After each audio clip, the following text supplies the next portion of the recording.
Queridos alumnos, queridas alumnas, ¿cómo están? Dios les bendiga. Muy buenas tardes para todos ustedes. Deseo que el Señor esté bendiciendo sus vidas abundantemente. Pues bienvenidos sean y bienvenidas sean a su clase de introducción al Antiguo Testamento. Hemos tenido este periodo vacacional, un poco de receso, de descanso, de reflexión. Y bueno, nos estarían faltando 2 semanas, ¿verdad? Esta semana y la que viene para cerrar la primera parte o la primera mitad del segundo trimestre de nuestro año lectivo. Bien, lo que vamos a ver ahora en esta semana tiene que ver un poco, ya salimos de esta unidad temática que entiendo que quizá para muchos ha traído más interrogantes que respuestas. Eh, Son temas que no hay una postura que pueda convencer absolutamente a todos. Así que cada uno lo mira desde su óptica, desde su propia comprensión. Hemos querido dar en clase algunas pistas, algunas posibles interpretaciones o reflexiones de cómo mirar el Antiguo Testamento desde los enfoques de la ciencia, los problemas morales, los problemas teológicos, los problemas históricos, pero que en todo, ¿no es cierto?, se salvaguarda la inspiración, se salvaguarda la importancia que tiene el Antiguo Testamento como palabra de Dios. En esta unidad temática que vamos a iniciar son aguas, como dije en la última clase, más tranquilas, más hermosas, más profundas. No por ser tranquilas no son profundas, son mucho más profundas que la unidad temática anterior, pero que en esta unidad creo que vamos a tener un mejor discernimiento, vamos a poder empatar mucho mejor las ideas que podamos tener cada uno de nosotros respecto de los temas que vamos a abordar. Es muy probable que al final de esta unidad temática, que será esta semana, podamos decir, bueno, creo que aquí coincidimos en muchas cosas, ¿ok? Bueno, tiene que ver con los valores del Antiguo Testamento. ¿Por qué nos importa? ¿Por qué nos interesa el Antiguo Testamento? Si bien es cierto, es una literatura que al igual del Nuevo, porque el Nuevo tiene 2000 años de que se escribió, un poquito más de 2000 años de que se escribió, bueno, sigue siendo palabra de Dios, aunque el Antiguo Testamento es muy antiguo, con otras culturas, con otras formas, con otras historias, con un montón de cosas, tal vez ajenas a nosotros. Es muy importante que nosotros entendamos y comprendamos por qué estudiamos el Antiguo Testamento con tanta vehemencia, con tanto fervor y defender a ultranza, ¿no?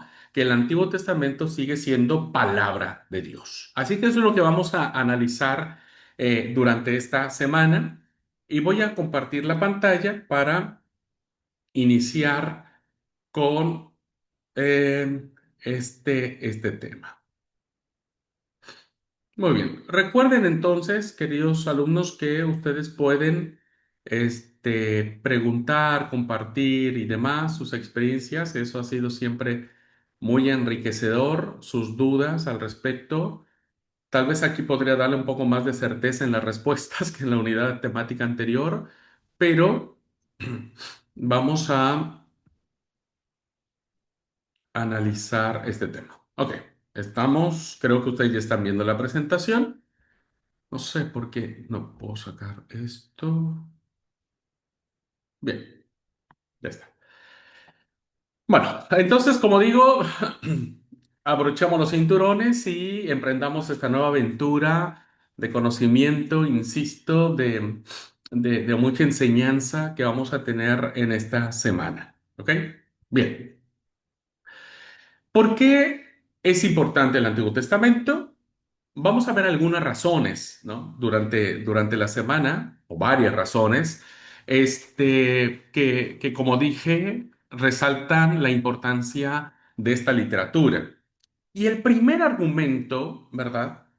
La premisa mayor, el fundamento con el que el Antiguo Testamento se mueve como palabra inspirada, es que esta literatura nos ayuda a conocer a Dios, ¿no? Saber quién es Dios. Al hablar de este tema, hay una definición de Dios que muchos aprendimos desde pequeños, ¿verdad? ¿Qué sabemos de Dios? Para nosotros, ¿quién es Dios? Tal vez puede ser, como mucha gente, nosotros mismos, alguien infinitamente bueno, ¿no? Que es muy bueno, Dios es re bueno. es sabio, es poderoso, nadie lo duda, ¿no es cierto? Tiene poder. Es un Dios que es principio y fin de todas las cosas, ¿no? Y tal vez lo que más hemos analizado en clase de espiritualidad es que Dios siempre va a premiar a los buenos y va a castigar a los malos, ¿verdad? Aun cuando nosotros no tenemos muy clara la definición si somos buenos o malos. Si estamos de este lado, estamos del otro. Bueno, esta síntesis, características, atributos, cualidades de Dios, pues son correctas, porque de alguna u otra manera podemos tener respaldo bíblico de eso. Pero falta lo profundo de la realidad de Dios. Falta lo esencial de lo que Dios es. Y que el Antiguo Testamento nos lo va revelando de manera constante, permanente y demás. Así que esta literatura formada y llamada Antiguo Testamento nos va a reflejar eso real de una forma viva, de una forma apasionada. Vamos a saber realmente quién es Dios. Al mismo tiempo de descubrir quién es Dios, vamos a completar otros aspectos que a veces la teología no enseña, ¿no? Porque la teología se convierte muchas veces en un campo árido o, como digo, como un laberinto que tiene muchas salidas, ¿verdad? Y que todas son válidas o ninguna es válida, ¿no? Pero también en los púlpitos, en las escuelas de los niños, en las clases de los jóvenes, en la clase de los adultos, en escuelas sabáticas, etcétera, etcétera, hemos olvidado de quién es Dios. Esta para mí es la parte más apasionante que encierra esta literatura. Por lo tanto, la pregunta que nos motivaría a enfrentar con toda honestidad y pasión el Antiguo Testamento es ¿cómo es el Dios que nos muestra este Antiguo Testamento? Bien, las respuestas que encontramos quizás de nosotros mismos o de muchas otras personas es que el Antiguo Testamento nos va a presentar a un Dios que se enoja, ¿no? Entonces vemos a un Dios que manda un diluvio terrible y mata y extingue a toda la raza humana, ¿no? Entonces un Dios como que es un Dios que está inclinado más al castigo que al perdón. Lo veíamos en esa historia mal interpretada de decirle al profeta, calvo, calvo, y vienen unas osas o unos osos y matan a los jovencitos, ¿no? Es un Dios que, decimos en México, es de mecha corta, ¿no? No te metas tanto con él porque te va a ir mal. Es un Dios que atemoriza al hombre, ¿no? Vemos las máximas representaciones de Dios en las teofanías que encontramos tanto ah, en el tabernáculo de la alianza, en el monte Sinaí, en un Dios, ¿no es cierto?, que se muestra de una manera con muchos truenos, relámpagos y demás, y que no tolera el menor pecado, ¿no? Esa historia, que no la voy a comentar ahora, ustedes pregúntenle a su profesor de libros históricos, de cuando iban en el Arca de la Alianza, ¿no es cierto?, en carruajes de bueyes y demás, y resulta que los animales empiezan pues a relinchar, diríamos, el Arca de la Alianza está a punto de caer, imagínense lo que eso significaba, y unas personas de manera instintiva van y atajan el Arca de la Alianza y terminan siendo muertos, ¿verdad? Porque Dios dijo, a estos hay que matarlos. No tenían que haber tocado nadie el Arca de la Alianza. Entonces, muchos de nosotros hemos compartido, ¿no es cierto? Hemos ah, entendido una idea de Dios que no nos gusta, ¿no? Como lo vimos, por ejemplo, en las leyes de la Guerra Santa, ¿no? Donde Dios dice, bueno, maten al otro, arrasen con todo, niños, adultos, mujeres, ancianos, mátenlos, decapítenlos, descuartícenlos, etcétera, etcétera. Por eso es que mucha gente dice, no, el Antiguo Testamento no me gusta, no lo entiendo, y bueno, enfrentarme a un Dios así, pues es un Dios de mucho temor, ¿no? El problema es que a veces muchos con esta idea siguen atemorizando a las nuevas generaciones que estudian la Biblia respecto de esta imagen que se tiene de Dios. Entonces, seguimos inculcando a través de enseñanzas, sermones, reflexiones, estudios bíblicos, ¿no? Un Dios que evidentemente hay que tenerle más miedo que amor, ¿no? Más miedo que amor. Bueno, Dani preguntó qué es una teofanía. Bueno, recuerden que las teofanías, teo, Dios, fanía, si me permite decirlo, porque creo que la otra parte no lo ubico de la palabra, pero no es otra cosa más que una representación gloriosa de las cosas divinas, ¿no? Una teofanía e incluso una epifanía, es cuando se manifiesta Dios de una manera sobrenatural, ¿no? Por ejemplo, la nube bajando, la presencia de Dios bajando a través de una nube en el arca de la alianza o en el tabernáculo de la alianza, esa es una teofanía, es una manifestación gloriosa de la presencia de Dios de manera sobrenatural, ¿no? Por ejemplo, el relato de la transfiguración que tiene Jesús en los evangelios del Nuevo Testamento también es una teofanía. Dios, el Señor cambia, muda su rostro, su ropa, etcétera, etcétera, y hay una manifestación gloriosa. Esa es una teofanía, ¿verdad?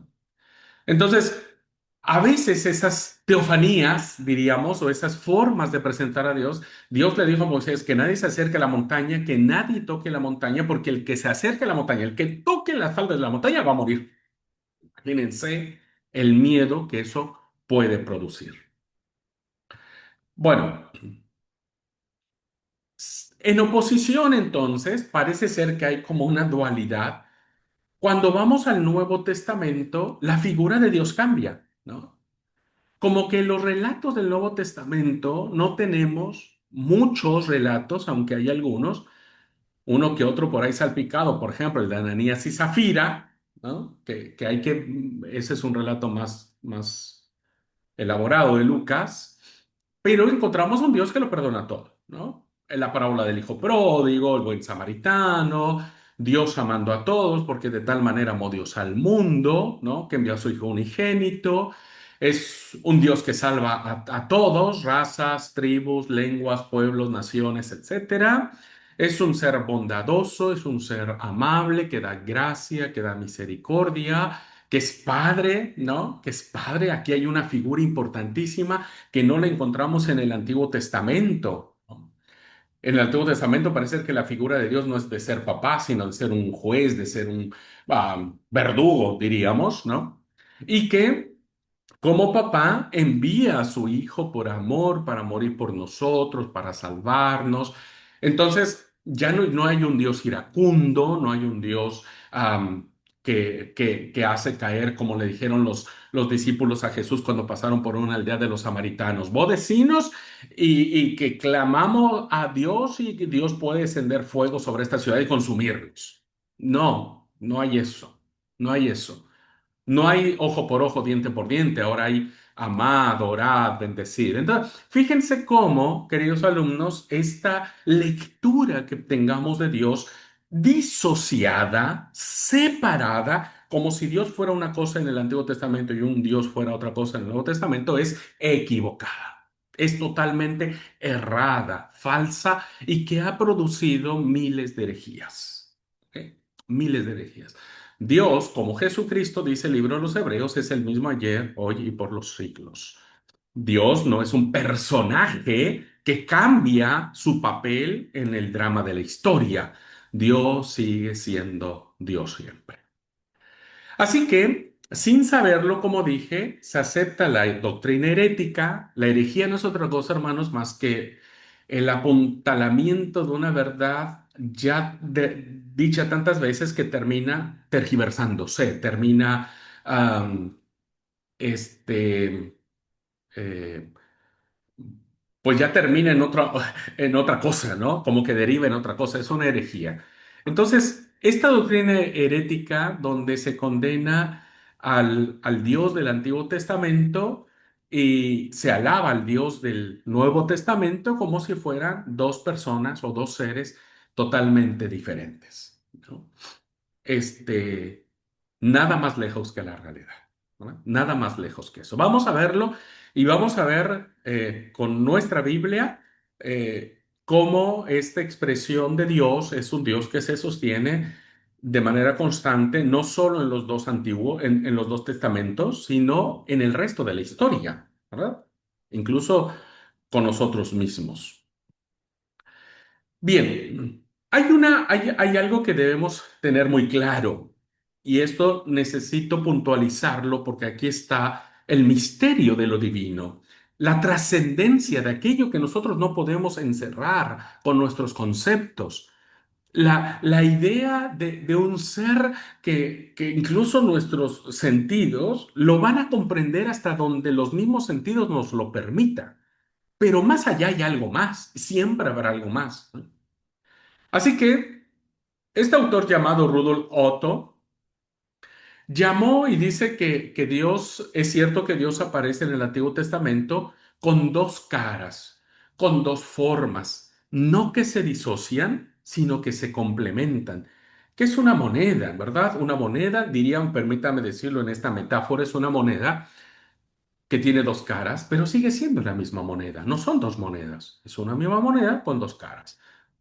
Y este autor dice que una cara es lo fascinante, ¿verdad? Lo tremendamente fascinante, lo tremendamente, lo maravillosamente, perdón, fascinante, lo maravillosamente bondadoso, amoroso, etcétera. Pero por el otro lado también es tremendamente justo. Dios es justo. Dios es un Dios que hace justicia, por supuesto que sí. Es un Dios que es santo, tremendamente santo, ¿verdad?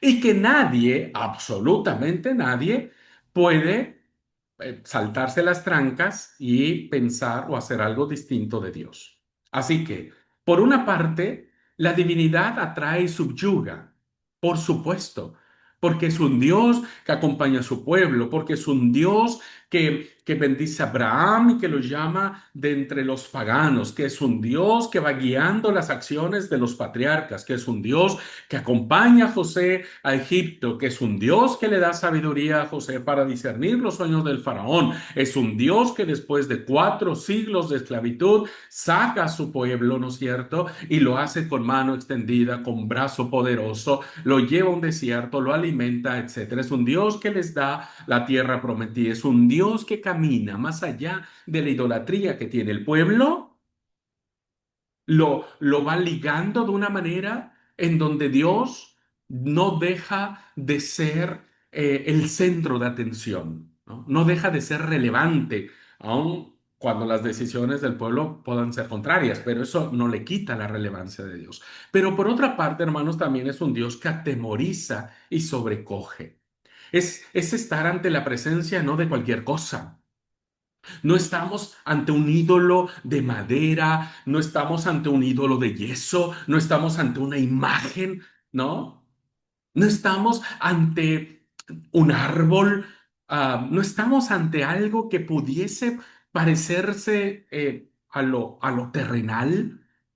Es un Dios santo, santo, santo, que su santidad sobrecoge. El profeta Isaías entiende esta visión y cómo se siente sobrecogido por la presencia poderosa de un Dios, como en el profeta Ezequiel, donde dice que el orlande o el manto de Dios, ¿verdad? Cubría todo el templo, el trono, etcétera. Es un Dios que evidentemente cuando se presenta a las personas uno cae de rodillas, uno siente morir, ¿no es cierto?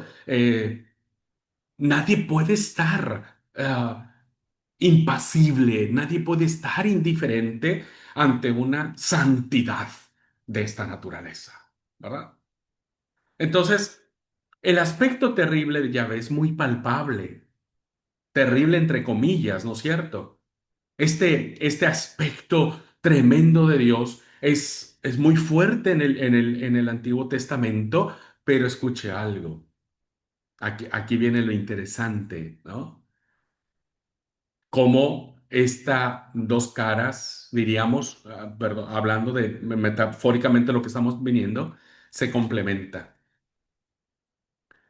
Olvidamos otro aspecto, incluso más importante que lo que hemos dicho, pues el Antiguo Testamento, escuche bien, va a preparar la presentación de Dios como Padre propuesta de Jesús. Jesús es el primero que empieza a decirle a Yahvé, papá, Abba, ¿no?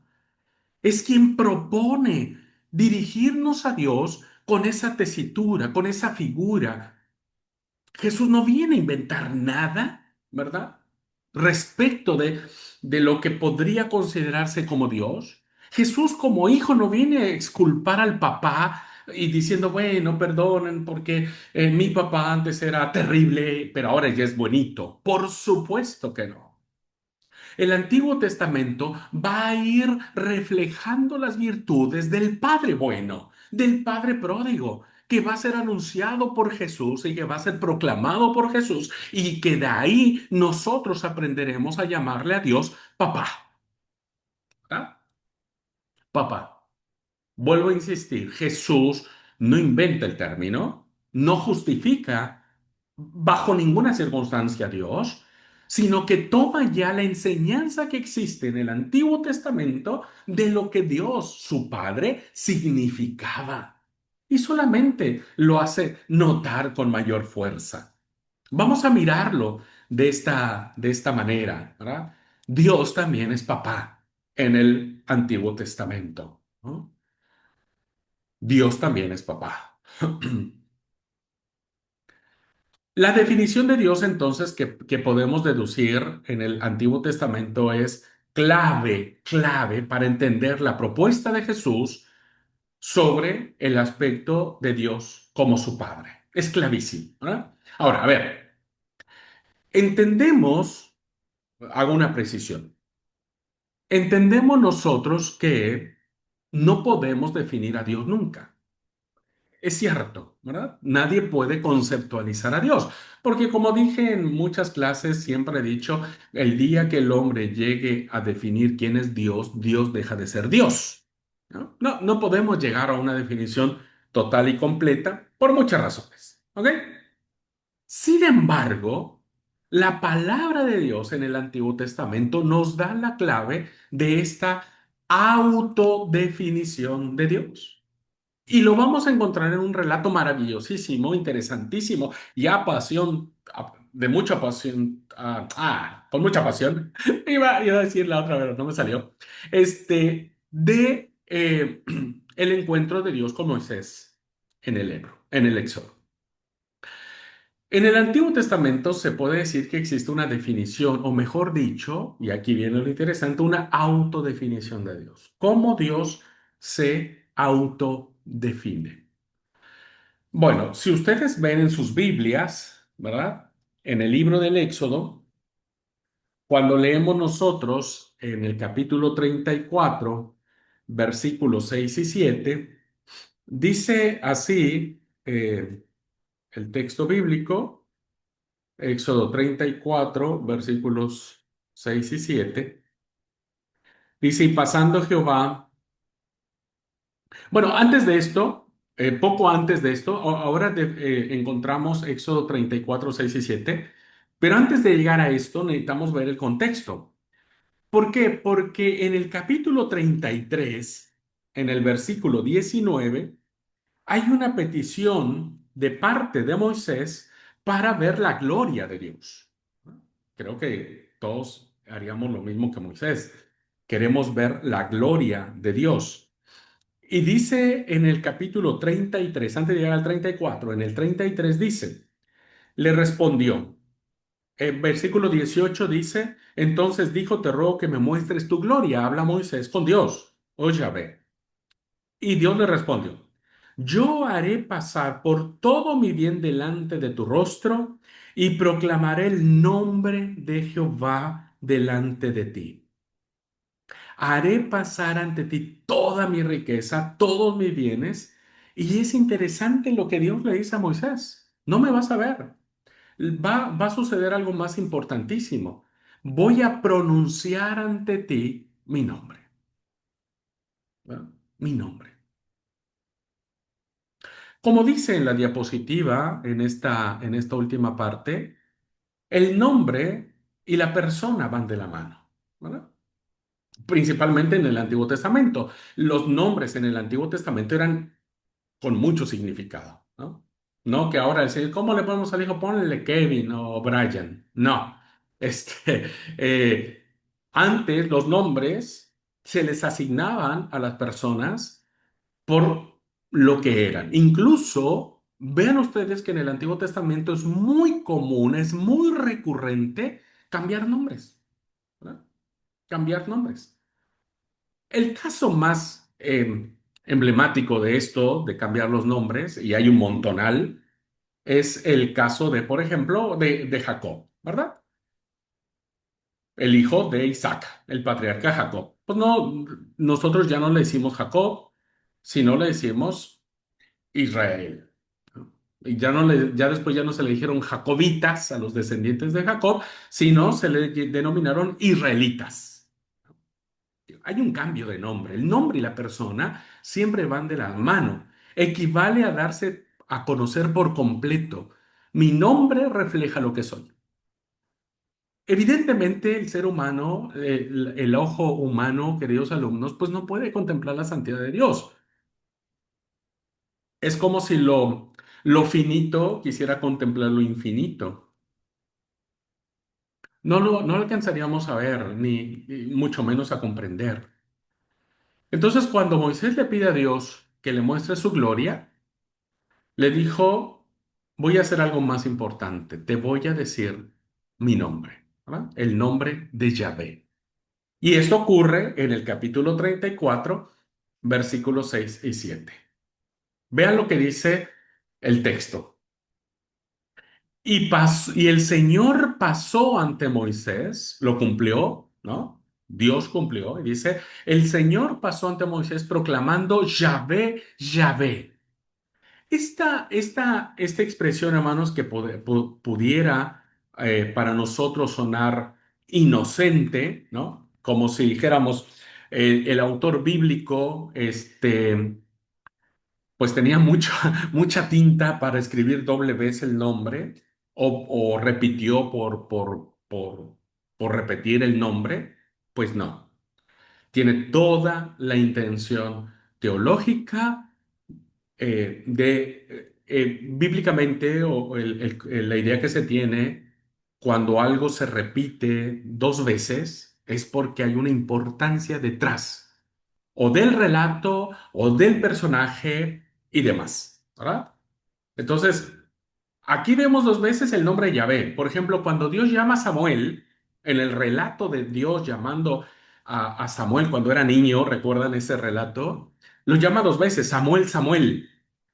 En la cruz del Calvario, el Señor Jesús dijo, Elí, Elí, lama sabactaní, ¿no?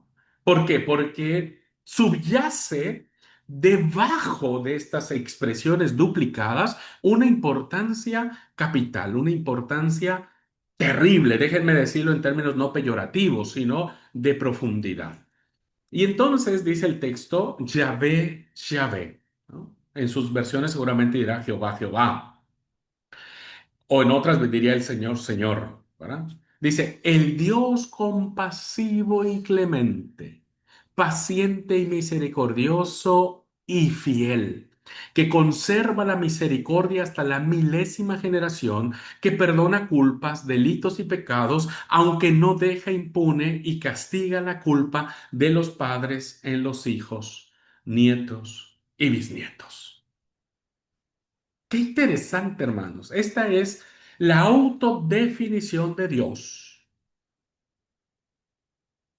Dios le dijo a Moisés, te voy a decir mi nombre. Y Dios le da su nombre, ¿verdad? Y su nombre es lo que vemos aquí. Esto es lo que Dios significa, ¿no? Y este es el Dios que permea el Antiguo Testamento, el Nuevo Testamento y la vida entera, la historia entera.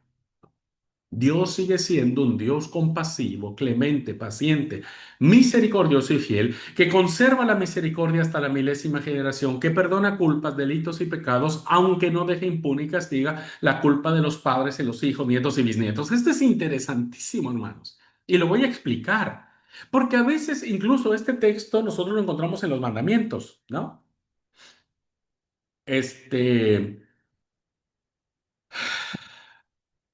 ¿Cómo, cómo es que Dios visita la maldad de los padres sobre los hijos hasta la tercera y cuarta generación? Dice el mandamiento. Y nosotros lo hemos leído como si fuera una situación, hermanos, familiar, ¿verdad? Hemos interpretado este texto como si hoy, por ejemplo, las teologías carismáticas o pentecostales hablan acerca de las maldiciones generacionales. Entonces, ellos han desarrollado una doctrina, a mi juicio, equivocada, de decir, vos actuás así, vos cometés tal cosa, vos tenés tal vicio, porque vos te estás atado espiritualmente por lo que hizo tu papá, tu abuelo, tu bisabuelo, ¿no? Es como una maldición que se viene arrastrando de generación en generación, y entonces hay que hacer como una especie de exorcismo, ¿no? Incluso hay canciones, hay medias cristianas donde dice espíritu de perdición, huye, espíritu de no sé qué, huye, espíritu de no sé qué, huye. La verdad, quien ha interpretado así este texto carece de la menor pizca de entendimiento del por qué Dios está diciendo esto en el contexto de su nombre. No lo olvide, estamos hablando en el contexto de su nombre, estamos hablando en el contexto de su autoproclamación. Fíjese, vamos a ver primero. Vamos a desmenuzar un poco esta autodefinición. Dios así se autodefine con, al menos en este pasaje, con cinco adjetivos que, hermanos, remarcan y recalcan, ¿verdad? Lo que Dios va a hacer en el Nuevo Testamento, diríamos, ¿no? Compasivo, clemente, paciente, misericordioso, fiel, compasión, clemencia, paciencia, misericordia y fidelidad. Y nada de esto, hermanos, tiene que ver con el Dios del terror y del castigo, ¿no? Donde tal vez algunos autores bíblicos queriendo tener la impresión de este Dios para que tuvieran miedo de él, Dios finalmente termina manifestando su mejor cara, ¿verdad? De perdón, de misericordia. Lo que sigue entonces, hermanos, en primer lugar, vemos aquí que estos cinco adjetivos, y los vamos a ver alrededor del texto bíblico, que ahorita se los comparto. Lo que sigue tira por el concepto de esa justicia divina, donde Dios va a premiar a los buenos y castiga a los malos, como si la balanza divina de castigo y perdón estuviesen perfectamente equilibrados. Aquí este es el secreto de interpretar tanto el texto que está en el mandamiento, ¿no? Dios visita la maldad de los padres sobre los hijos hasta la tercera y cuarta generación, de los que le aman hasta la cuarta generación. Y hago misericordia a millares de los que me aman y guardan mis mandamientos. Entonces, no está hablando de una situación familiar de demonios familiares y de espíritus que nos tienen atados, ¿no es cierto? Sino habla, hermanos, está hablando acerca de la capacidad de Dios de amar, de perdonar, con su capacidad de castigar. Veámoslo. Es cierto, hermanos, fíjense, que Dios no puede tolerar el mal, es cierto. Dios es un Dios santo. Pero para aquellos que piensan que el Antiguo Testamento va a mostrar un Dios que es terrible, es iracundo y tiene la mecha corta, este versículo, esta autodefinición de Dios nos dice que su capacidad de perdonar es infinitamente superior a su capacidad o a su derecho de castigar. Así lo expresa la imagen de las generaciones. Fíjese, mientras el castigo, lo voy a hacer de manera contraria, mientras el castigo de Dios, su ira de Dios, se refleja en cuatro generaciones. Estamos hablando de generaciones, ¿ok? Entonces el autor bíblico lo que quiere hacer es una comparación, no está hablando de situaciones ni familiares, ni del papá, ni de la mamá, ni de los hijos, ni de nada en lo absoluto. Está tomando estas figuras del padre, hijos, nietos y bisnietos para entender que cada uno de ellos es una generación, para cuantificar cuánto es lo que Dios castiga y lo que Dios ama. Entonces, mientras Dios tiene el derecho y la autoridad de castigar a cuatro generaciones, cuatro, ¿verdad? Véalo bien, un número, cuatro generaciones, su capacidad de amar, de perdonar, es infinitamente superior a estas cuatro generaciones. ¿Me explico? Es infinitamente superior. Por eso dice, y que hago misericordia a millares de generaciones. Millares. Entonces, el texto lo que nos está diciendo, hermanos, que Dios es un Dios que su capacidad de amar va a ser mucho más fuerte y mucho más poderosa y mucho más presente que su capacidad de castigar, que puede y debe hacerlo, porque nadie puede tolerar, Dios no puede tolerar la maldad, ni la injusticia, ni nada por el estilo. Pero hermano, cheque entonces con esta aclaración que acabo de hacerle, que se cumple efectivamente en todo el Antiguo Testamento. Dios, hermanos, ha tenido una capacidad de perdonar infinitamente superior. Baste ver cuántas veces Dios no, cuántas veces, hermanos, hermanas, cuántas veces Dios no perdonó a su pueblo de idolatría, de infidelidades, de abandonarlo, de hacer santuarios a dioses falsos, de negarlo, de mil cosas. Y lo vamos a ver más adelante, por eso digo que me apasiona a mí esto, porque finalmente tanto el mandamiento como la autodefinición de Dios nos está diciendo que Dios tiene una capacidad mucho más grande de amar que de castigar. Entonces, no hay que interpretar esto en sentido literal. Como si Dios castigase arbitrariamente a los hijos por el pecado de los padres. Imagínense, esta ha sido nuestra concepción. Dios te está castigando porque tu papá fue un borracho y vos sos un borracho porque tu papá fue un borracho. O vos sos un violador porque tu bisabuelo fue un violador y entonces el espíritu ese pecaminoso está con vos y entonces hay que sacarte el demonio de violación. No, por supuesto que no. Dios castigó a Jesús por la maldad de sus antepasados. Y mire que sus antepasados, todos ellos metieron la pata. Y feo, ¿verdad? Dios lo castigó por eso. Jesús tenía maldiciones generacionales. Por supuestísimo que no, ¿verdad? Entonces, no debemos interpretarlo y decir, bueno, Dios con justa razón me está castigando porque algo hizo mi papá, ¿verdad? O algo hizo mi abuelo, o algo hizo mi bisabuelo, o algo hizo mi tatarabuelo, qué sé yo. No es una cuestión familiar, no está hablando en términos generales. Lo que subraya el texto es el contraste entre 1000 y 4, fíjense. ¿Hay comparación? Esa es la pregunta. ¿Podemos comparar el 1000 con el 4? No, no.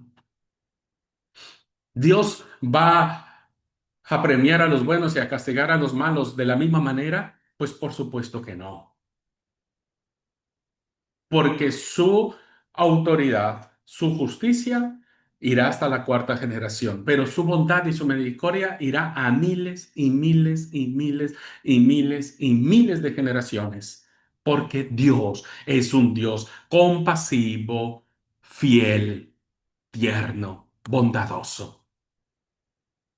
¿Me explico? Este es el Dios que encontramos en el Antiguo Testamento y es el Dios que nos apasiona y es el Dios al que le rendimos la gloria, el honor, el poder y la majestad. Por eso el Antiguo Testamento es fundamentalísimo, porque hay que mostrar a este Dios, ¿no? Que cuando Dios le mandó a Jonás, por ejemplo, en esta fascinante historia del profeta, una historia muy chiquitita, eh, que todos nos conocemos desde niños, porque bueno, pintamos la ballena que se tragó a Jonás, ¿no? Bueno, solo estoy poniendo un ejemplo, pero vean la capacidad de perdonar que tuvo Dios. Por eso el profeta se enoja, ¿no? Creo que también voy a hablar un poquitito sobre eso en esta semana. Pero Dios termina perdonando. Ujú. Bien, esta idea, hermanos, del Dios que es fiel, que el Dios que es misericordioso, fue permeando todos los textos del Antiguo Testamento. Vamos a ver algunos pasajes para que corroboremos cómo los autores bíblicos fueron de manera sistemática apuntalando lo que Dios significaba. Vean lo que dice el Salmo 86:15. Tú, Señor, fíjense, el orante. Estos salmos se leían en las liturgias del templo, ¿verdad? El pueblo se los sabía de memoria.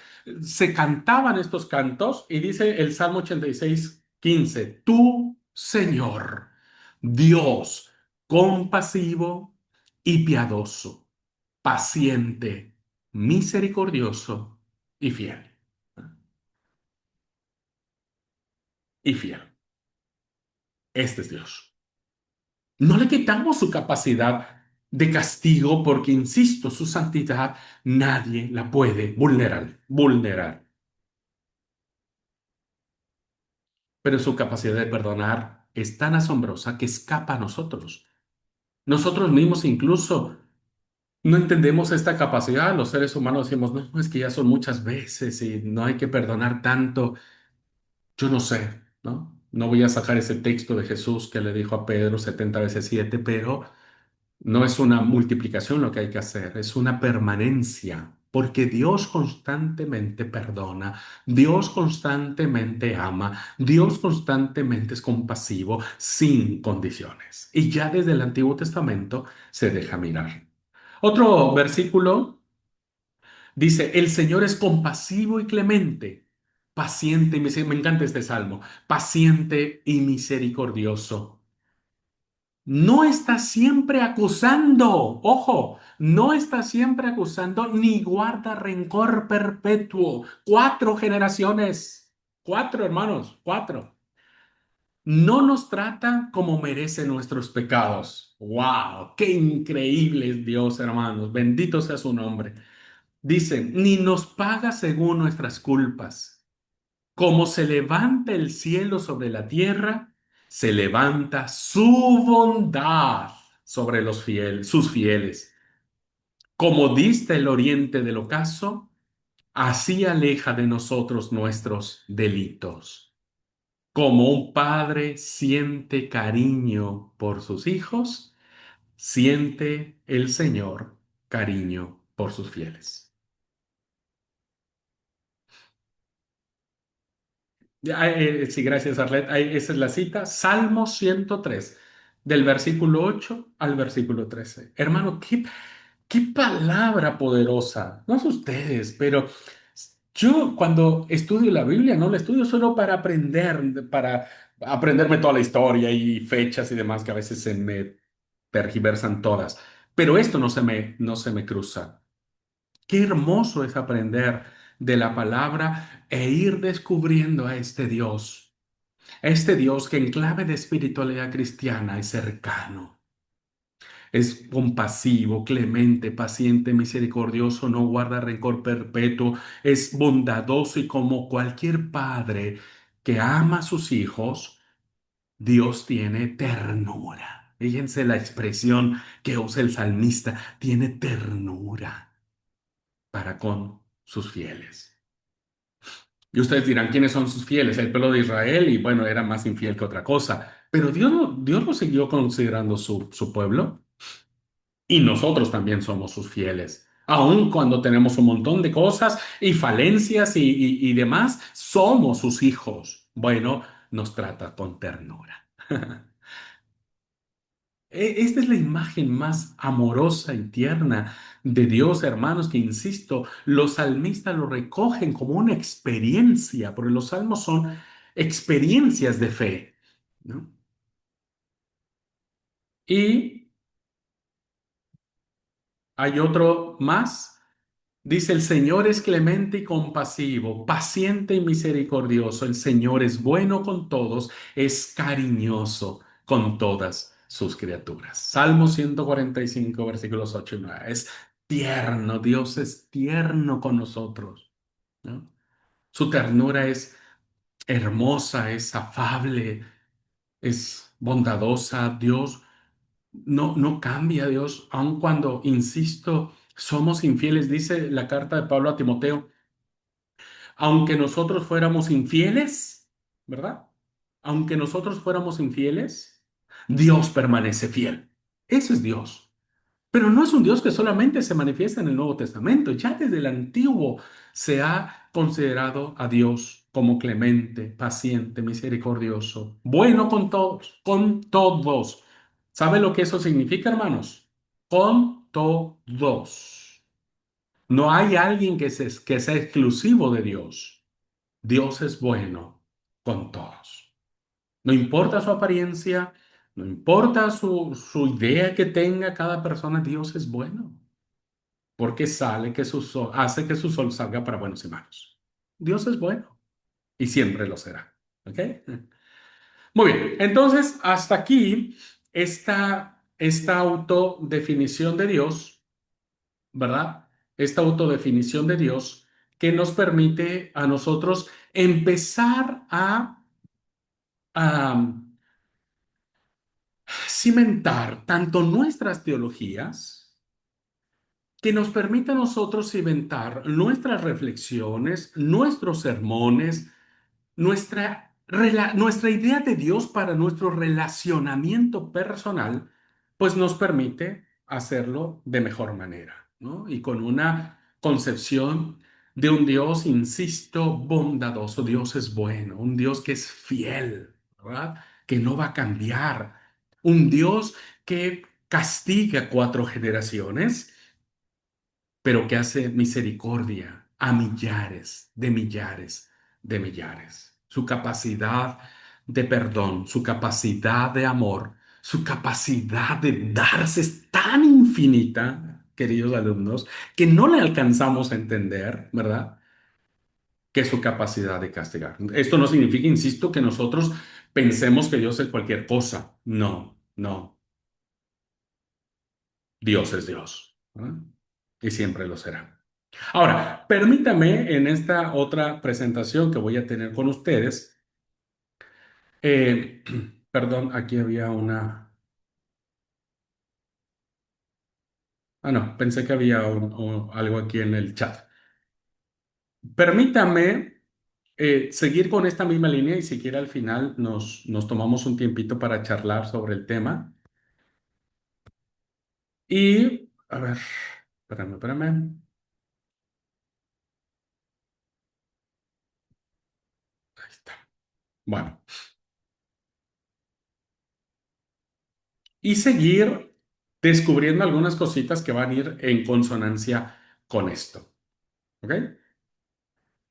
Bueno, entonces, ¿por qué estudiamos el Antiguo Testamento? Partimos de esa pregunta porque nos ayuda a conocer a Dios. ¿Quién es el Dios del Antiguo Testamento? No es el Dios vengativo, eh, un Dios lejano, un Dios que no se aguanta ninguna broma de decirle a su siervo calvo, calvo, no, pelado, pelado. Es un Dios que tiene una capacidad infinita de perdonar. A mí no me reclamen, hermanos, porque Dios es así, pero es así.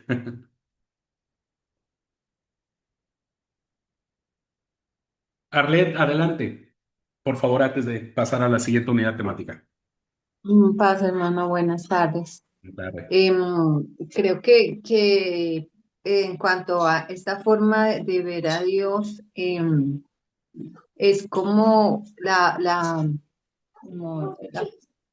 como digo las palabras.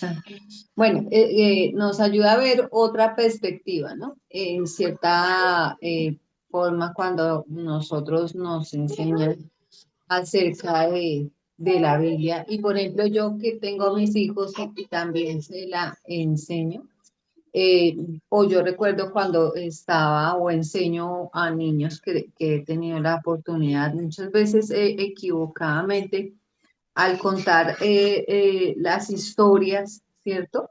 Entonces, sin esa comprensión que estamos hoy como viendo en lo que está en la palabra acerca de la clemencia, que Dios es un Dios paciente, compasivo, misericordioso.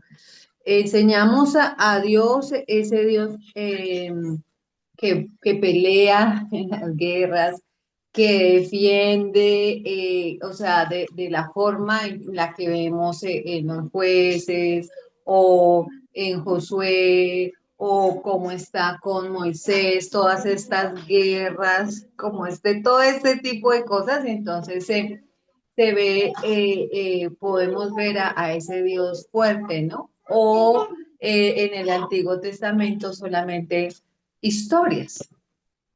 La historia de Noé, la historia de David, y es la que, por ejemplo, yo, que puedo decir que le podemos enseñar a los niños y que me enseñaron a mí, porque siempre la historia de Sansón, por ejemplo, y ellos de pronto la repetimos así, pero sin esa conciencia, ¿no? De ver a Dios como el Dios clemente, a Dios como el Dios misericordioso, sino la guerra, el enfrentamiento, Ujú, como toda esa otra parte, ¿no? En cambio, vamos al Nuevo Testamento y vemos a Jesús, su forma, su deseo de acercarse a la gente, sanidades, milagros, ¿sí? Entonces, de pronto, es como la perspectiva que ya uno tiene en la cabeza, que se la han dado de atrás, y ujú, ahora es necesario enfocarse en esta otra parte, ¿no? Y enseñársela así a los que vienen ujú, detrás de nosotros. ujú. Muchas Gracias, Ana. gracias. Gracias, Arlet, querida. Tu comentario es muy valioso en todos los sentidos y resalto mucho esto que vos dijiste, ¿no? A veces nosotros nos hemos centrado en el Antiguo Testamento en estas historias salpicadas, historias coloridas, historias que tienen que ver pues con milagros, algo así, ¿no? Pues muy comunes, diríamos, pero las hemos aprendido no desde la perspectiva de descubrir a Dios realmente, quién es Dios, ¿no? Aun cuando están los relatos de la guerra, están estos relatos que por eso vimos la unidad anterior, ¿no es cierto? Eh, siempre nos hemos centrado en esa frase que dice, Dios no te va a perdonar, ¿no? eh, fue una frase con la que batallamos muchos desde pequeños, ¿no? Si vos haces eso, Dios no te va a perdonar. No te va a perdonar porque hiciste tal o cual cosa o porque lo volviste a hacer, Dios no te va a perdonar. Entonces, esta imagen, ¿verdad? Que tenemos de Dios, pues no sé si se destruye o se modifica cuando entendemos realmente la capacidad que tiene Dios de perdonar. Todavía me falta algo más fuerte que esto que les estoy diciendo, ¿no es cierto? En cuanto a la capacidad de Dios, me falta algo más fuerte que seguramente los va a sorprender a ustedes, como me sorprendió a mí. Pero es cierto, Arlet, creo que hoy necesitamos modificar nuestras estructuras de enseñanza respecto del Antiguo Testamento, porque nos estamos sobre la verdadera imagen, presencia, actuar, esencia de Dios, ¿verdad? De Dios. Dios no cambió de Bueno, Malaquías a Mateo. qué pena, hermano, pero pasa mucho en el momento de uno, por ejemplo, corregir a sus hijos, ¿sí? Digo yo, al ser madre, que Claro, manipulamos a Dios, ¿cierto? sí, A que te portas mal, Dios va a estar triste, ¿sí? O las abuelitas, ¿sí? Al no ver la forma de corregir el niño. Si te portas bien, en cambio Dios va a estar feliz, ¿sí? Entonces, y tomamos a veces pasajes como los que se resaltan fuertes, ¿no? En la parte del Antiguo Testamento y utilizamos eso para manipular, ¿no? A manipular a nuestros hijos o a los más jóvenes a una u otra acción, actitud, sin hacer conciencia de que no es así, o sea, no debería ser así, no debería ser esa forma en la que nosotros utilicemos ese concepto que podemos decir, ay, tenemos un pensamiento de un Dios castigador, un Dios que estuvo todo el tiempo, ay, Israel, otra vez Israel, de nuevo Israel. ¿Sí? Y lo mismo que nos toca a nosotros, ay, Pablito, ay, Elizabeth, otra vez. Sí, sí, Pero Arlet. aún así el Señor nos sigue perdonando y perdonando y perdonando. Y lo mismo hace para que hagamos nosotros con nuestros hijos, ¿no? Yo creo que tienes toda la razón del mundo, Arlede, en el sentido de que, lo voy a decir en buenas palabras, diríamos, pobre Dios, ¿verdad? Pobre Dios, lo agarramos para justificarnos para todos lados. Entonces, pórtate bien para que Dios te bendiga. Si te portas mal, Dios te va a castigar, ¿no? O si haces algo bueno, a Dios le va a alegrar, pero si haces algo malo, híjoles, Dios se va a entristecer y va a estar muy triste. Entonces, entramos en esa dinámica de nuestra relación con Dios, pues en estas cosas. Máxime si la mayor parte de nuestra vida nos la pasamos metiendo la pata, pues entonces, pobre Dios va a estar llorando constantemente. A veces también como que agarran a los pastores, déjenme decirle, ¿no? Portate bien si no le hablo al pastor.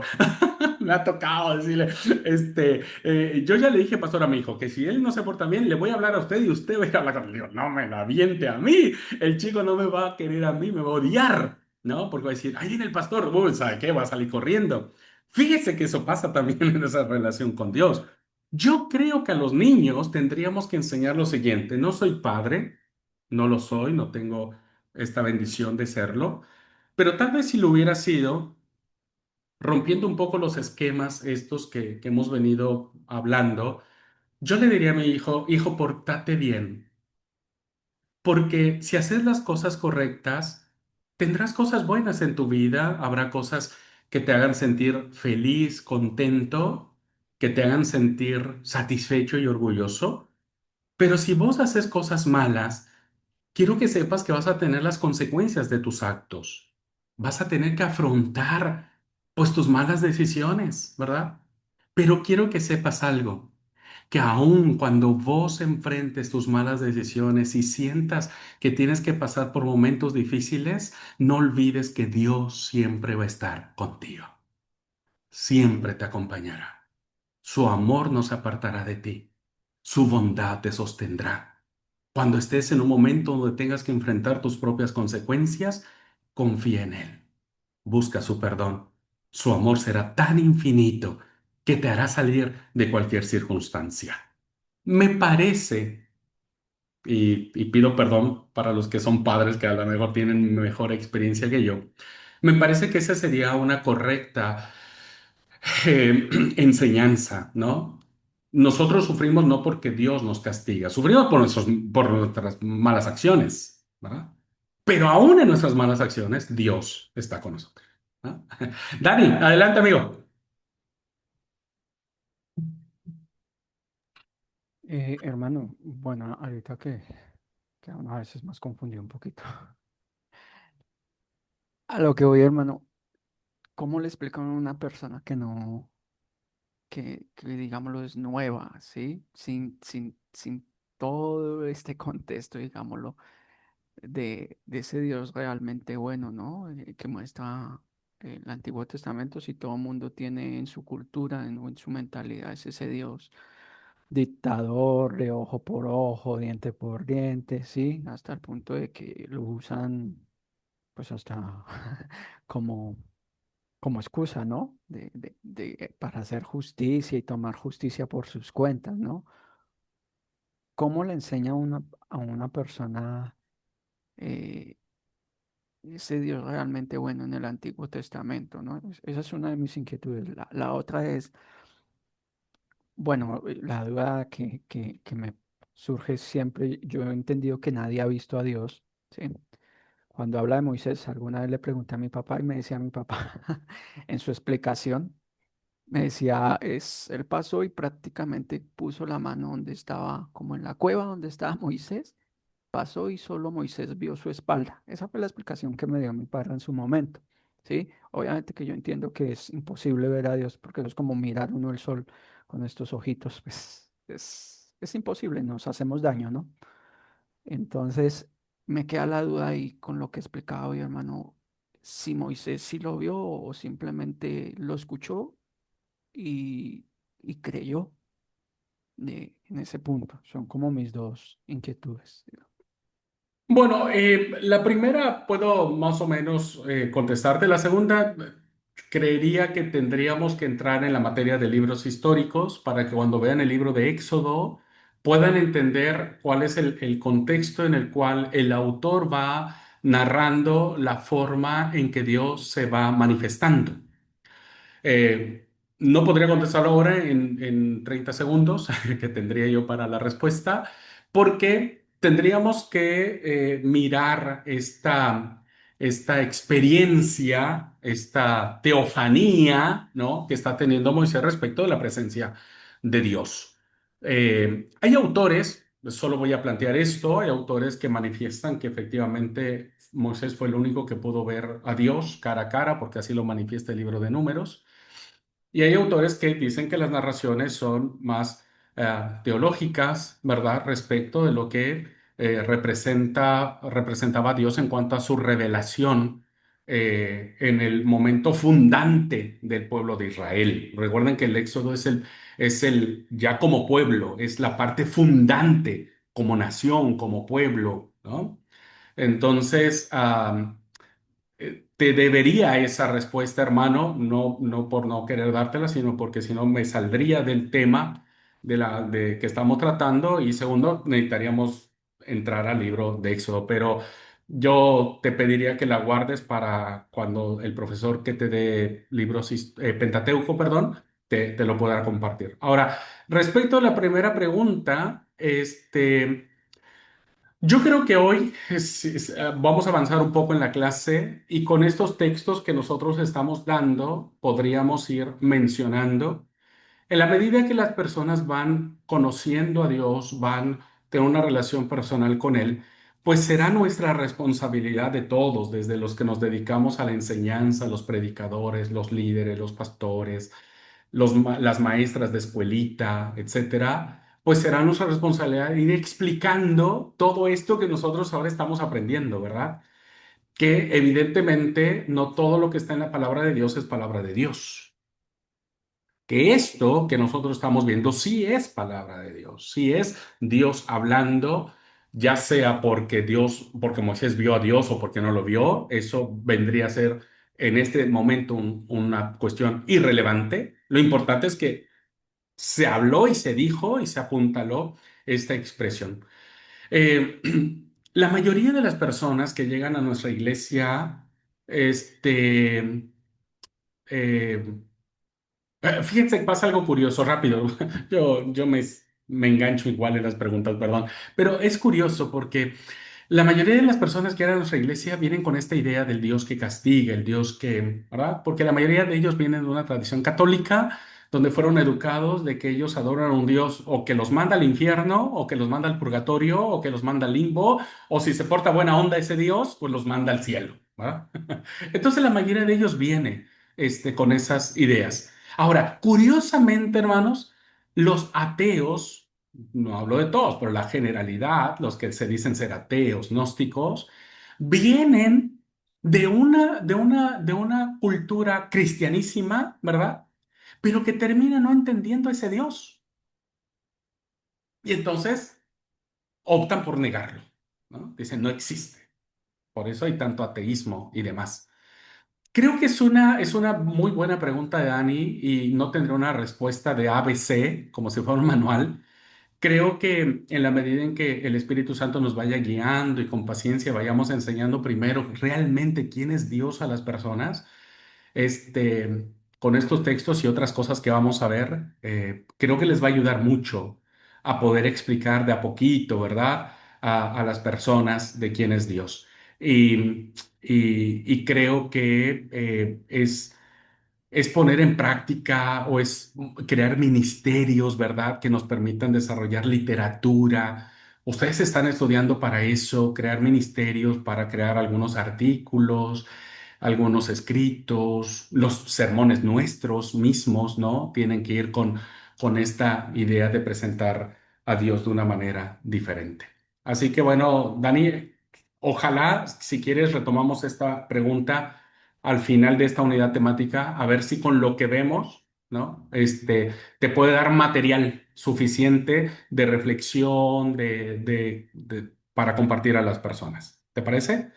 Así que al final podemos charlarlo, pero creo que lo que viene puede ayudarnos. Y yo voy a tratar de que como vaya dando la clase, haga una relación con lo que vos dijiste. ¿Ok? Eso vamos a hacer. Bien, entonces, primero vimos que el Dios del Nuevo Testamento se autodefine, ¿verdad?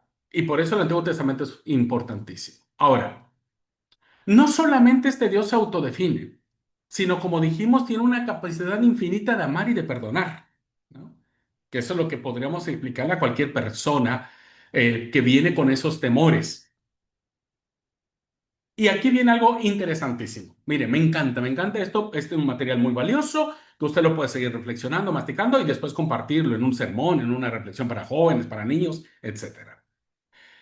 Cuando abordamos al profeta Oseas, que es importantísimo, un profeta del norte, ¿no? Ya estamos hablando del reino dividido, es quien mejor ha expresado esta lucha interna que se entabla dentro de Dios cuando Él se ve forzado a castigar. Fíjense, Dios entra en un dilema interesantísimo.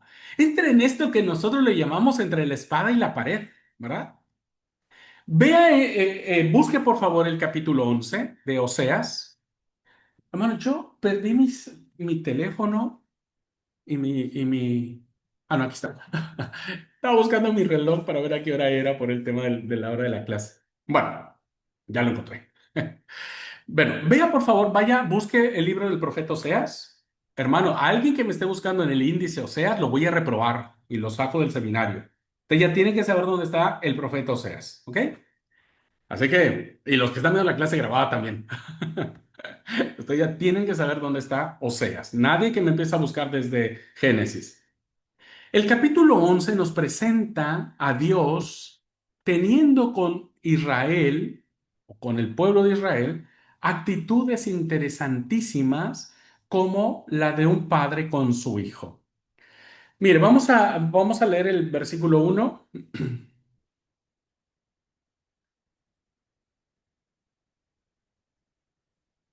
y dice, versículo 1, Oseas 11:1. Cuando Israel era muchacho, yo lo amé. Fíjense, yo lo amé. Y de Egipto llamé a mi hijo. Cuanto más yo los llamaba, tanto más se alejaba de mí. A los Baales sacrificaba y a los ídolos ofrecían holocaustos. Perdón, sahumerios. Yo con todo eso enseñaba a andar al mismo Efraín, tomándolo de los brazos y no conoció quién lo cuidaba. Con cuerdas de amor, con cuerdas humanas los atraje, con cuerdas de amor. Y fui para ellos como los que alzan el yugo de sobre su cerviz y puse delante de ellos comida. No volverá a tierra de Egipto, sino que el asirio mismo será su rey, porque no se quisieron convertir. Vean esta comparación, ¿verdad? Dios toma el papel de un padre amoroso, amante, fiel, bondadoso. Es un padre que ama, es un padre que llama a su hijo, ¿verdad? Lo atrae hacia sí. Es un padre que le enseña a caminar, ¿verdad? Todos los que tienen hijos pequeños saben lo difícil y lo paciente que deben ser para enseñarle a su hijo a caminar.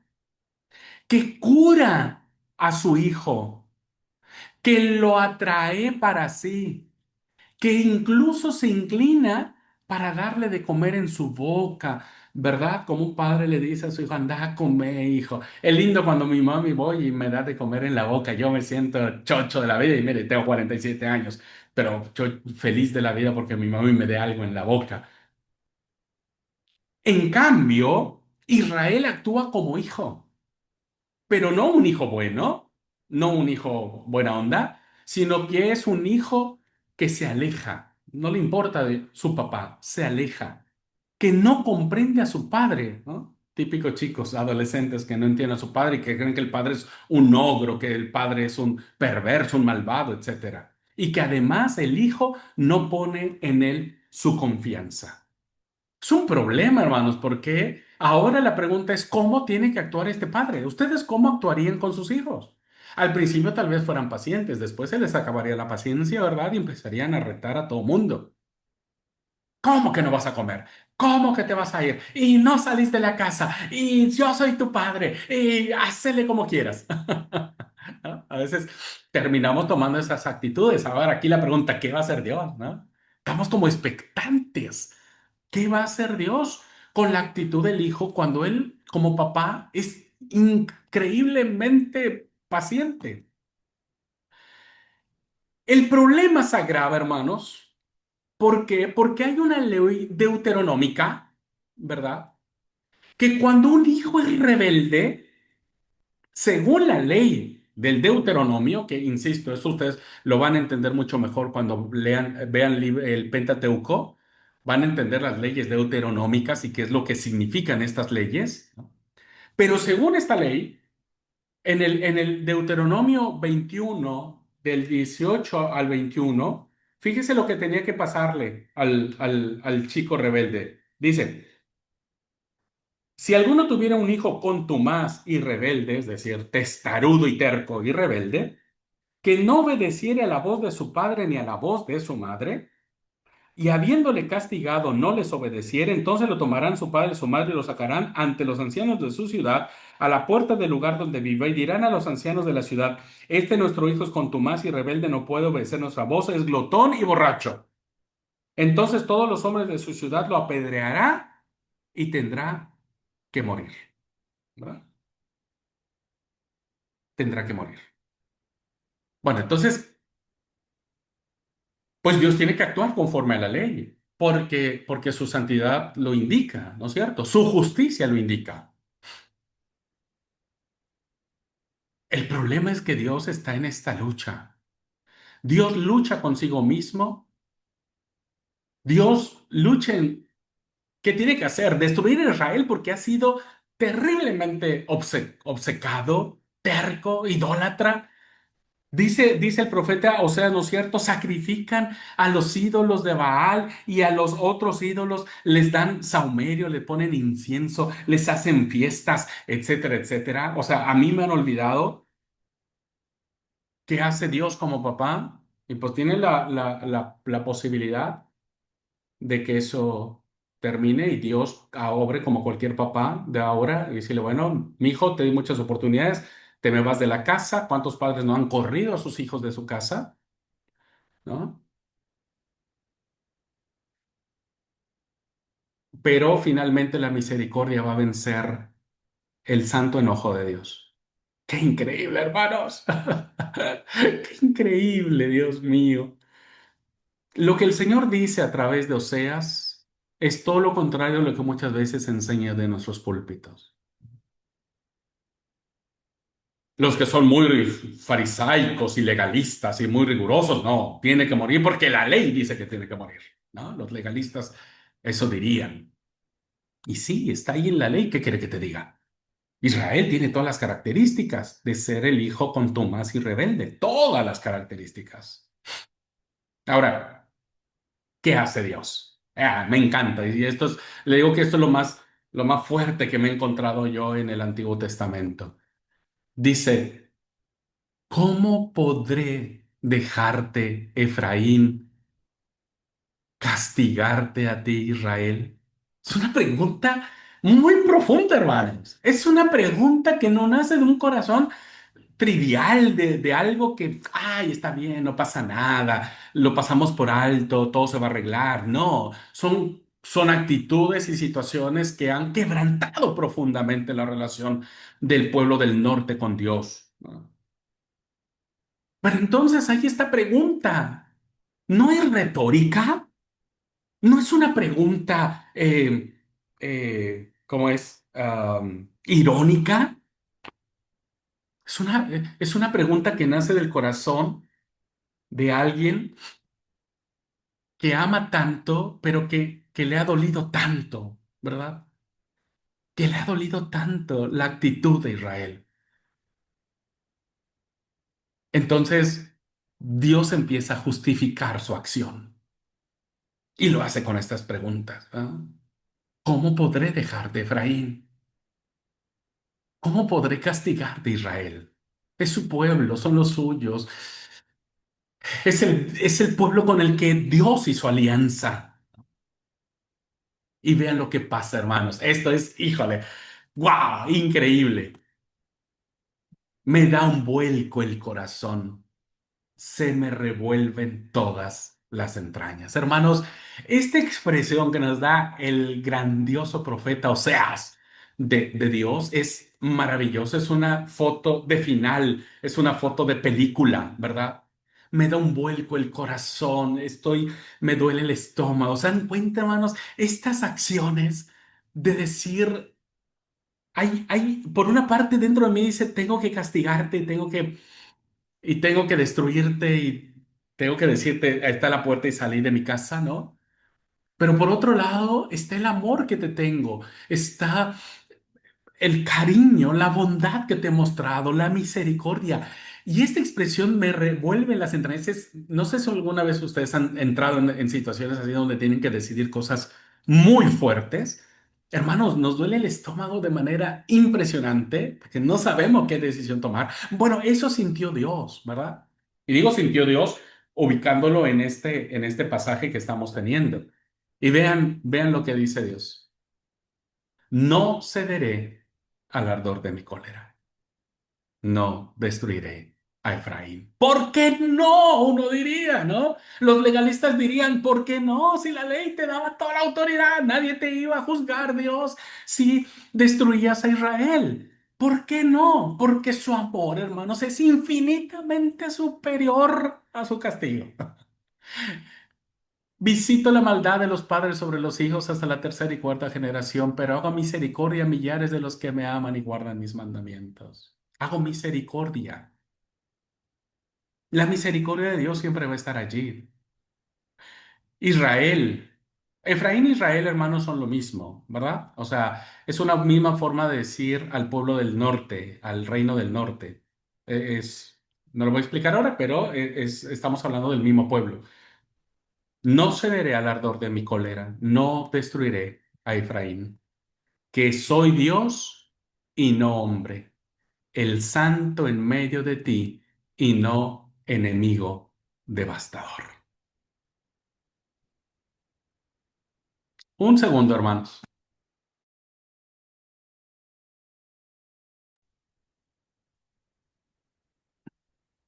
Dice el texto que soy Dios y no hombre. Voy a explicarlo ahora, ¿verdad?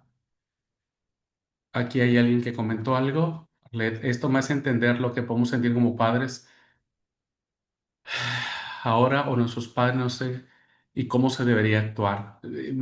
Bueno, fíjense, ¿no? Por los parámetros que establecemos como padres y a veces pensamos que Dios debería actuar o actúa de la misma manera. Pues no, hermanos, ¿no? Pues no. Vean, vean cómo podemos explicar este pasaje. Dice, a menudo para amenazar con el castigo divino, Dios te va a castigar. Se argumenta que Dios, por ser santo, no puede tolerar el pecado, no puede aguantar. Es como si un pecador se presentara ante Dios y su mirada santísima terminara destruyéndolo. Pues la verdad es que nadie podía presentarse ante Dios en ninguna circunstancia, porque nadie es justo, solo uno, ya sabemos. Ahora, si fuese hombre, perdonaría. Pero al ser Dios, debe sobreponerse a los falsos sentimentalismos y ejecutar con claridad la sentencia. O sea, Dios no puede obviar la ley, diríamos, ¿no? Porque es Dios, tiene que hacer cumplir la ley, si no al rato todo mundo se va a hacer lo que quiera. Pues Dios, hermanos, que eso lo vamos a ver en muchos ejemplos de la siguiente clase sobre Jesús, cómo Jesús hace lo mismo que Dios, el Padre. Entonces, vean cómo a través del profeta Oseas, Dios argumenta de modo contrario. Dice, si fuese hombre, se dejaría llevar por la cólera y entonces actuaría como enemigo devastador. Si fuera hombre, como dice Arlet, seríamos como nosotros como padres cuando gritamos, maldecimos, golpeamos a nuestros hijos, los amenazamos y terminamos corriéndolos de nuestra casa, ¿verdad? Porque no toleramos sus conductas, porque no toleramos sus intenciones. Gracias a Dios, que Dios no es como nosotros, ¿no? Porque entonces sería enemigo devastador. Entonces sí aplicaría la ley. Entonces sí, Dios podría, y nadie le podría juzgar, ¿verdad? Nadie podría condenar a Dios por eso. Pero fíjense, esto es interesantísimo, pero precisamente porque Dios es Dios y es santo, se le revuelven las entrañas. No es un Dios alejado, no es un Dios, hermanos, que solamente esté siendo el policía o el verdugo de nuestras vidas. Entonces, cuando se le revuelven las entrañas, hermanos, es porque su intensidad de amar y de perdón es fundamental y entonces decide el perdonar. ¿No? ¿Alguien puede juzgarle a Dios porque perdonó a Israel? Está bien, dejó que Israel fuera avasallado y destruido, pero no por él. Dios le dolió porque como le dije, como enseñamos a nuestros hijos, cada uno paga las consecuencias de sus propios actos. ¿No? No fue Dios. Ya lo voy a ver ahora en otra parte de la clase. Esta imagen paterna de Dios, hermanos, nos lo planteará el profeta Jeremías, ¿no? Cuando dice en el capítulo 31, versículo 20, dice... ¿No es Efraín hijo precioso para mí? ¿No es niño en quien me deleito? Pues desde que hablé con él me he acordado de él constantemente. Por eso mis entrañas se conmovieron por él. Ciertamente tendré de él misericordia, dice Jehová. Es un Dios que decidió perdonar.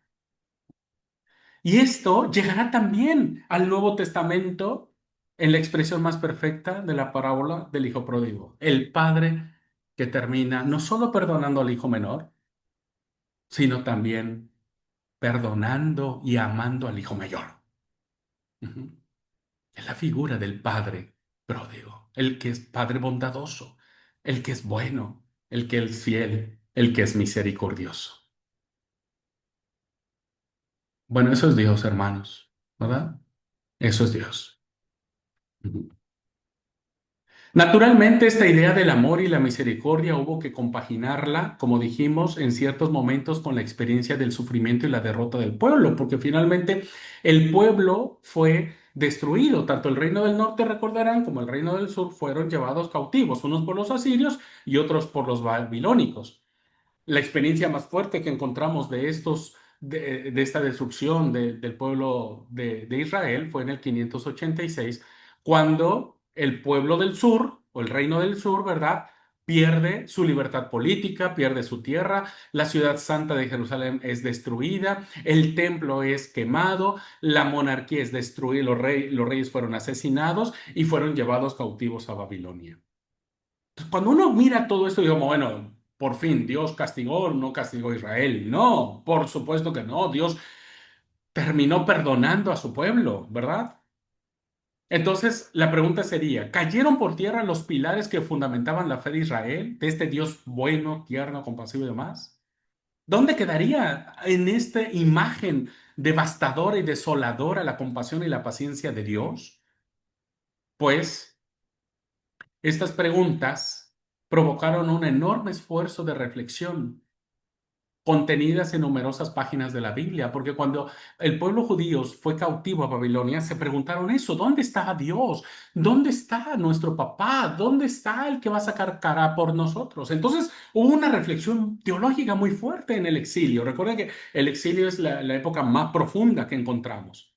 Bueno, es imposible sintetizarlo en pocas líneas y por el tiempo de la clase, pero deseo reseñar el punto de vista de uno de los autores más importantes del siglo sexto antes de Cristo, el profeta anónimo que nosotros le llamamos el Deutero Isaías o el segundo Isaías, cuando Dios le dice al pueblo y utiliza la metáfora de un hombre que le habla a su esposa, ¿verdad? Entonces, el profeta Isaías, ya, creo que no sé si hablé de que el libro de Isaías tiene tres autores, es el Isaías, el Deutero Isaías y el Trito Isaías. No me hagan caso mucho si no me entienden, ya lo voy a platicar en la siguiente semana, cuando veamos el tema de los profetas, la siguiente semana lo explico. Bien, ¿qué dice el profeta Isaías, este autor anónimo del siglo sexto antes de Cristo, en relación a dónde estaba Dios cuando se hizo todo esto? Dice: por un instante te abandoné. Dejé que vos sintieras las consecuencias de tus actos. Ahora la pregunta es, ¿por cuánto tiempo Dios abandonó a su pueblo? Por un instante. O sea, nada. ¿Verdad? Nada. Pero con gran cariño te reuniré. Este es el Padre tierno, amoroso, que decide perdonar. En un arrebato de ira, te escondí un instante mi rostro, nuevamente. En un arrebato, en su capacidad de las cuatro generaciones que Dios tiene derecho, porque nadie, insisto, nadie puede sobrepasar su santidad. En un arrebato de ira, te escondí un instante mi rostro, pero con misericordia eterna te quiero, dice el Señor, tu Redentor. Libro del profeta Isaías, capítulo 54, versículos 7 y 8. ¿Se da cuenta? Dios sigue siendo el Dios que perdona. No nuestras falsas o malas imágenes o representaciones que tenemos de Dios. Por eso es importante el Antiguo Testamento. Y por eso es importante predicar a la gente sobre este Dios que perdona. Es cierto, a veces sentimos que Dios nos abandona cuando nos enfrentamos a las decisiones de nuestra vida o nuestras malas decisiones. Pero no es que Dios nos esté castigando, somos nosotros los que hemos hecho tal o cual cosa. Y tal vez Dios deja que nosotros sintamos el peso de nuestras propias consecuencias, pero es un instante, hermanos. Es solo un instante. No es el Dios masoquista que te va a hacer sufrir un día, 2 días, un año, 20 años. Es un instante. Pero Dios con cariño nos reúne, con misericordia nos ama y es el que nos redime, el que nos da nuevamente su santa bendición. Así que, con palabras distintas de lo que encontramos en los profetas Oseas, el profeta Jeremías, el profeta Isaías, pues lo mismo que encontramos en la idea de Éxodo 34. ¿No? El contraste entre las 1000 generaciones que reciben misericordia y las 4 que sufren el castigo que se aplica a la experiencia del pueblo. Es cierto que ha sufrido mucho, pero eso no significa que Dios haya cambiado de actitud con su pueblo. ¿No? Se ha tratado de un arrebato de ira que dura un instante, solo un instante, pero se impone la misericordia eterna. ¿Hay comparación entre un instante y la eternidad? Ninguna comparación. Como no lo hay 4 generaciones a millones de millones de millones de generaciones. ¿No? Y este es Dios, ¿no? El Dios que ama y que perdona. Híjole, creo que tendríamos mucho que aprender al respecto. Si existe algo evidente en la historia de Israel reflejado con fe profunda a lo largo de sus innumerables páginas, es la certeza de que Dios siempre, siempre, de manera incondicional, ama a su pueblo, Israel. Después lo veremos en el Nuevo Testamento y lo veremos ahora con nosotros como iglesia. Los sufrimientos serán interpretados como un modo de purificarlo o mejorarlo. Todo sufrimiento debe terminar perfeccionándonos, o como castigo pasajero por sus muchos pecados, sin que esto ponga en quiebre la fe en el amor de Dios. Dios no cambia, no ha cambiado y no cambiará. Muy bien, pues hasta aquí vamos a dejar la clase. Si tienen alguien alguna pregunta, porque después vendrá otra forma de Dios, que lo vamos a ver la siguiente clase, que es amar a los paganos. Este es otro, hermanos, esta es otra cosa increíble de Dios, porque amar a los de casa está bien, ¿verdad? Amar a su pueblo, con los que hizo alianza, perdonarlos está bien, pero ¿y qué con aquellos que visten de manera distinta, que hablan de manera distinta, que tienen preferencias distintas, ¿no? Que tienen dioses distintos o altares distintos? ¿Qué con ellos? ¿También Dios los va a amar? Bueno, esa es una respuesta que la veremos la próxima clase. Bueno, ¿alguna pregunta, hermanos y hermanas? Perdón por el apasionamiento, pero de todas las clases que tengo sobre esto me apasiona un montón. Así que si alguien tiene alguna pregunta, duda o comentario, con todo gusto. Dani, querido, adelante, amigo. Pues hermano, gracias por la enseñanza. Con esto pues me confirma pues lo que yo siempre he pensado, ¿no? De que son más los que se van a salvar que los que se van a perder. Sí, sí, amigo mío. A veces uno, nuestros paradigmas son muy culturales, muy culturales. Yo creo que deberíamos pasarlos por el tamiz de la palabra antes que otra cosa. Bueno, gracias, Abdi, a vos. Pues, hermanos, entonces, sí, espero que haya sido de edificación. Reflexionen la clase, medítenla en su lectura respirada de la Biblia. Utilicen estos textos que hemos visto y aplíquenlos a ustedes. Cómo Dios es un Dios fiel en sus vidas, compasivo, amoroso, con ternura, que tal vez en alguna situación de nuestra vida Dios podría habernos castigado con toda ira, porque puede y debe hacerlo, pero terminó perdonándonos, ¿verdad? Y no una vez, sino muchas veces. Entonces, tomen ese tiempo para bendecir a Dios, para agradecerlo, para descubrirlo de una manera mucho más apasionada y demás, ¿ok? Bueno, gente linda, Dios les bendiga mucho, les mando un fuerte abrazo, así que nos vemos el miércoles, Dios mediante, si el Señor nos presta vida, ¿ok? Bueno, muchas bendiciones y Vale. linda tarde para todos.